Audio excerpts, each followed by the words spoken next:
ఒకప్పుడు ఆకాశం వైపుకు చూస్తే చందమామ కనిపించేది, చుక్కలు కనిపించేవి, పక్షులు కనిపించేవి. కానీ ఇప్పుడు కాలం మారింది. ఏ పెళ్లి జరిగినా, ఏ రాజకీయ సభ జరిగినా, ఏ సినిమా షూటింగ్ జరిగినా గాల్లో టపటపామంటూ ఒక చిన్న ఈగలా తిరిగే యంత్రం కనిపిస్తోంది. దాని పేరు డ్రోన్. ఒకప్పుడు కాకి దూరని కారడివి అనేవాళ్ళం కదా, కానీ ఇప్పుడు మనిషి తయారు చేసిన ఈ యాంత్రిక ఈగ కొండలు, అడవులు, యుద్ధ భూములు, నగరాలు ఎక్కడికైనా దూరిపోతోంది. ఈ చిన్న మిషన్ రైతన్న పొలంలో మందును చల్లుతోంది. సినిమాల్లో ఆకాశపు విజువల్స్ను తీస్తోంది. పోలీసులకు మూడో కన్నుగా మారుతుంది. రేపు మనల్ని ఆఫీసులకు కూడా తీసుకెళ్లబోతుంది. కానీ ఇదే డ్రోన్ సరిహద్దుల్లో డ్రగ్స్ను సరఫరా చేస్తుంది. దేశ భద్రతకి సవాల్ విసురుతోంది. మన ఇంటి కిటికీ బయట నిలబడి ప్రైవసీని దొంగిలిస్తోంది. అసలు ఈ డ్రోన్ టెక్నాలజీ వెనుక ఉన్న సైన్స్ ఏంటి? ఇది ఎలా పనిచేస్తుంది? దీనివల్ల భవిష్యత్ ఎలా మారబోతోంది? మరి ప్రమాదాలు ఏంటి? ఇవాళ మనం మాట్లాడుకోబోతున్నాం డ్రోన్ యుగం గురించి. ఇది వరమా శాపమా అన్న టాపిక్. అసలు డ్రోన్ అంటే ఏంటి? డ్రోన్ అంటే మనుషులు ఎక్కకుండా గాల్లో ఎగిరే యంత్రం. ఇంగ్లీష్లో దీన్ని యుఏవి అంటే అన్మాన్డ్ ఏరియల్ వెహికల్ అంటారు. మొదట ఇవి సైన్యంలో మాత్రమే ఉపయోగించేవారు, శత్రువులపై నిఘా పెట్టడానికి. కానీ ఇప్పుడు పెళ్లిల్లో వీడియోలు తీస్తున్నాయి, రైతులకు సాయం చేస్తున్నాయి, పోలీసులకు లైవ్ విజువల్స్ ఇస్తున్నాయి, పార్సల్స్ డెలివరీ చేస్తున్నాయి. సినిమాల్లో కెమెరామ్యాన్గా కూడా మారిపోయాయి. అంటే ఒకప్పుడు ఆకాశం విమానాలదే అయితే ఇప్పుడు డ్రోన్లది కూడా అయిపోయిందన్నమాట. డ్రోన్ చరిత్ర ఎక్కడ ఎలా మొదలైందో ఇప్పుడు చూద్దాం. మనకి డ్రోన్లు అనేవి కొత్తగా అనిపిస్తాయి, కానీ దీని కథ దాదాపు 100 ఏళ్ల కిందటే మొదలైంది. మొదటి ప్రపంచ యుద్ధం సమయంలో శత్రువులపై నిఘా కోసం ఒక చిన్న యాంత్రిక విమానాలపై ప్రయోగాలు మొదలయ్యాయి. తర్వాత అమెరికా, ఇజ్రాయెల్ వంటి దేశాలు యుద్ధాల్లో డ్రోన్లను భారీగా వాడటాన్ని ప్రారంభించాయి. ఆఫ్ఘనిస్తాన్, ఇరాక్ యుద్ధాల్లో అయితే డ్రోన్లు గేమ్ చేంజర్ అయ్యాయన్నమాట. ఒకప్పుడు ప్రమాదకర ప్రాంతాల్లో సైనికుల్ని పంపాల్సి వచ్చేది, కానీ ఇప్పుడు డ్రోన్ వెళ్ళి వీడియోలు తీసి లైవ్ సమాచారాన్ని పంపిస్తుంది. అంటే మనిషి ప్రాణాలని కాపాడుతూ యుద్ధాల రూపాన్నే మార్చేసింది ఈ టెక్నాలజీ. డ్రోన్ వెనుక అసలు సైన్స్ తెలుసుకునే ప్రయత్నం చేద్దాం. చాలామందికి డ్రోన్ అంటే రిమోట్తో తిప్పే ఒక ఆట బొమ్మలా అనిపిస్తుంది, కానీ అసలు టెక్నాలజీ చాలా అడ్వాన్స్డ్. డ్రోన్ గుండెకాయ లాంటిది ఫ్లైట్ కంట్రోలర్. ఇది ఒక చిన్న కంప్యూటర్ మెదడమాట. దీనికి అనుసంధానం అయ్యేవి జీపీఎస్, శాటిలైట్స్, అలాగే gyroscope, sensors, cameras, AI software. మనిషి గూగుల్ మ్యాప్స్లో దారి చూసుకుంటున్నట్లుగా డ్రోన్కి కూడా ముందే ఒక రూట్ మ్యాప్ని సెట్ చేస్తామన్నమాట. దీన్ని వే పాయింట్స్ అంటాం. ఇక్కడికి వెళ్ళు, ఈ పొలంలో మందు చల్లి తర్వాత తిరిగి వచ్చే ఇలాంటి సమాచారాన్ని ముందే ప్రోగ్రామింగ్ చేస్తారు. ఆ తర్వాత డ్రోన్ తనంతట తానే ప్రయాణిస్తుంది. దారిలో చెట్లు వస్తే సెన్సార్స్ గుర్తిస్తాయి. గాలి ఎక్కువైతే బ్యాలెన్స్ చేసుకుంటుంది. సిగ్నల్ పోతే రిటర్న్ టు హోమ్ ఫీచర్తో తిరిగి వచ్చేస్తుంది. అంటే ఇది కేవలం కెమెరా కాదు, గాల్లో ఎగిరే తెలివైన రోబో మాట. ఇక రైతన్నలకి ఈ డ్రోన్ టెక్నాలజీ అనేది కుడి భుజంలా మారింది.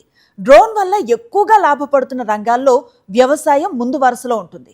ఒకప్పుడు రైతు ఎకరం పొలంలో మందు చల్లాలి అంటే రోజంతా సమయం పట్టేది, పైగా కెమికల్స్ పీల్చి ఆరోగ్యం కూడా పాడయ్యేది. కానీ ఇప్పుడు ఒక డ్రోన్ 10 నిమిషాల్లో పని పూర్తి చేసేస్తుంది. ఎక్కడ చీడపీడలున్నాయో, ఎక్కడ నీరు తక్కువైందో, ఏ పంట బలహీనంగా ఉందో పైనుంచే స్కాన్ చేసి చెప్తుంది. దీన్నే ప్రిసిషన్ ఫార్మింగ్ అంటాం. అంటే అవసరమైన చోటే మందు, అవసరమైనంత మాత్రమే నీరు. దీంతో ఖర్చు తగ్గుతుంది, దిగుబడి పెరుగుతుంది, రైతు ఆరోగ్యం కాపాడబడుతోంది. ఒకప్పుడు టెక్నాలజీ అంటే సాఫ్ట్వేర్ కంపెనీలో అనుకునే వాళ్ళం కదా, కానీ ఇప్పుడు అదే టెక్నాలజీ మన మట్టిలోకి దిగింది. ఇక సినిమాల్లో డ్రోన్ మాయాజాలం గురించి ప్రత్యేకంగా చెప్పాలి. ఒకప్పుడు టాప్ యాంగిల్ షాట్ తీయాలంటే హెలికాప్టర్లు అవసరమయ్యేవి, భారీ ఖర్చు. కానీ ఇప్పుడు 2 లక్షల డ్రోన్ సరిపోతుంది. సినిమాల్లో కొండలు, యుద్ధ సన్నివేశాలు, chasing shots, top angle visuals ఇవన్నీ కూడా ఇప్పుడు డ్రోన్ల మాయమాట. ఒకప్పుడు కెమెరా ఒక చోటే కూర్చునేది, ఇప్పుడు కెమెరాకి రెక్కలొచ్చి గాల్లో డాన్స్ చేస్తుంది. ఇక పెళ్లిళ్ళ నుంచి పోలీసుల దాకా డ్రోన్ వినియోగం ఎలా ఉందో ఇప్పుడు తెలుసుకునే ప్రయత్నం చేద్దాం. ఇప్పుడు పెళ్లిళ్ళైనా ఫంక్షన్లైనా డ్రోన్ లేకపోతే అది అసంపూర్ణంగా కనిపిస్తోందన్నమాట. వధూవరుల క్లోజప్స్, అలాగే top angle family shots, slow motion ఎంట్రీలు అన్నీ కూడా ఈ డ్రోన్ కెమెరాల మాయాజాలం. కానీ ఇది కేవలం వినోదం కోసం మాత్రమే కాదు, పోలీసులకు కూడా ఇది మూడో కన్నుగా మారింది. ఏదైనా పెద్ద సభలు ఉన్నప్పుడు, పండగలు ఉన్నప్పుడు, అలాగే ర్యాలీలు ఏవైనా జరిగినప్పుడు ఇంత జనాన్ని కింద నుంచి కంట్రోల్ చేయడం అనేది కాస్త కష్టం. కానీ డ్రోన్ పైనుంచి డేగ కన్నుతో కాపలా కాస్తుంది. ఎక్కడ గొడవ జరిగినా క్షణాల్లో కంట్రోల్ రూమ్కి లైవ్ విజువల్స్ని పంపిస్తుంది అన్నమాట.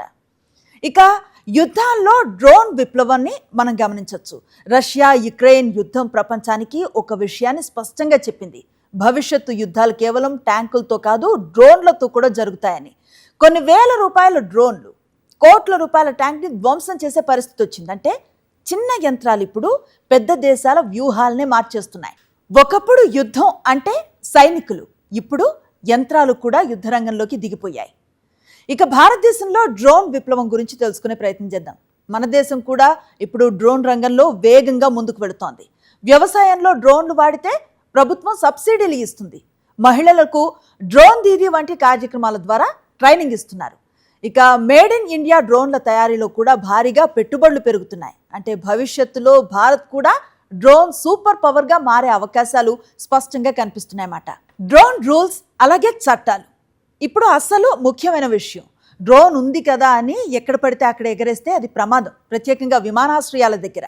ఎందుకంటే చిన్న డ్రోన్ కూడా విమానం ఇంజన్లోకి వెళితే భారీ ప్రమాదం జరిగే అవకాశం ఉంటుంది. అందుకే మన దేశంలో directorate general of civil aviation rules అమల్లో ఉన్నాయి. ఆకాశాన్ని 3 జోన్స్గా విభజించారు. గ్రీన్ జోన్ సాధారణంగా డ్రోన్ ఎగరేయచ్చు, అలాగే ఎల్లో జోన్లో పర్మిషన్ తీసుకొని డ్రోన్ ఎగరేయాల్సి ఉంటుంది. రెడ్ జోన్ విషయానికి వస్తే ఇవి ఎయిర్పోర్ట్లు, మిలిటరీ ఏరియాలు, అలాగే సున్నిత ప్రాంతాలు మాట. ఇక్కడ డ్రోన్ ఎగరేయటం అనేది తీవ్ర నేరంగా పరిగణిస్తారు. ఇప్పుడు డ్రోన్ పైలట్గా కూడా ఉద్యోగాలు వస్తున్నాయి. 10వ తరగతి చదివి 18 ఏళ్ళు వయసు ఉంటే సరిపోతుంది. ట్రైనింగ్ తీసుకొని లైసెన్స్ కూడా పొందొచ్చు మాట. ఇప్పటి వరకు డ్రోన్లకు సంబంధించిన లాభాల గురించి మాట్లాడాం కదా, కానీ డ్రోన్లకు సంబంధించి మరో కోణాన్ని ఇప్పుడు చూద్దాం. ప్రతి టెక్నాలజీ కూడా 2 వైపులు ఉంటాయి కదా, డ్రోన్ కూడా అలాగే. ఇప్పుడు సరిహద్దుల్లో దొంగ డ్రోన్లు డ్రగ్స్, ఆయుధాలని సరఫరా చేస్తున్నాయి. దేశ రహస్య ప్రాంతాలను వీడియోలు తీసి పంపిస్తున్నాయి. ఇంకా పెద్ద ప్రమాదం ఏంటంటే ప్రైవసీ. మీ ఇంటి బయట నిలబడి మీ జీవితాన్ని రికార్డ్ చేసే స్థాయికి వచ్చేసాయి ఈ గూఢాచారి ఈగలు. అంటే సౌకర్యం కోసం వచ్చిన టెక్నాలజీ ఇప్పుడు ముప్పుగా కూడా మారచ్చమాట. అందుకే ఇప్పుడు రంగంలోకి దిగింది యాంటీ డ్రోన్ టెక్నాలజీ. ముళ్ళుని ముళ్ళుతోనే తీయాలి అన్నట్లుగా డ్రోన్తోనే ఎదుర్కొంటున్నారు. ఇవి సిగ్నల్స్ని జామ్ చేస్తాయి, జీపీఎస్ని డిస్కనెక్ట్ చేస్తాయి, అలాగే లేజర్తో పేల్చేస్తాయి, నెట్స్తో పట్టేస్తాయి. అంటే ఆకాశంలో ఇప్పుడు ఒక కొత్త యుద్ధం మొదలైందన్నమాట. ఏఐ అండ్ డ్రోన్ల భవిష్యత్తు ఎలా ఉందో చూసే ప్రయత్నం చేద్దాం. ఇప్పటి డ్రోన్లు కేవలం ఎగరటం మాత్రమే కాదు, ఆలోచించడానికి కూడా నేర్చుకుంటున్నాయి. ఆర్టిఫిషియల్ ఇంటెలిజెన్స్ సాయంతో ముఖాలను గుర్తించటం, వస్తువులను ట్రాక్ చేయటం, ప్రమాదాలను ముందే అంచనా వేయటం వంటి పనులను చేస్తున్నాయి. అంటే భవిష్యత్తులో డ్రోన్ కేవలం కెమెరా కాదు, గాల్లో ఎగిరే ఏఐ రోబో మాట. ఇప్పుడు అసలు ఫ్యూచర్ గురించి మాట్లాడుకుందాం.